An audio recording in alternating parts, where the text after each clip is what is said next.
50 வருஷம் ஆயிடுச்சு. படம் பார்க்கும்போது அவ்வளோ ஃப்ரெஷ்ஷாக இருக்குது. இது இப்போது வந்து 100 கோடி 200 கோடி பட்ஜெட்டில் எடுக்கிற படங்கள் அன்றைக்கி இது மேக்ஸிமம் 25 லட்ச ரூபாயில் எடுத்திருப்பாங்கன்னு நினைக்கிறேன்.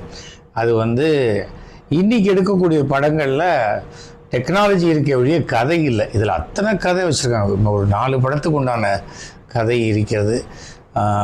இன்றைக்கி ஒரு விஷயம் என்னென்னா ஆச்சரியமாக இருந்தது, இந்த ஆல்பர்ட் தேட்டரில் இன்றைக்கி 4-5 படம் ரிலீஸ் ஆகிருக்கு.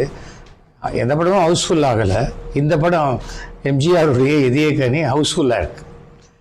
அது ஆச்சரியமான ஒரு விஷயம். இன்றைக்கும் ஒரு நடுத்தர அடித்தட்டு மக்களுடைய இதயத்தில் எம்ஜிஆர் வாழ்ந்து கொண்டிருக்கிறார் என்பதற்கு இந்த க்ரௌடு ஒரு சாட்சி.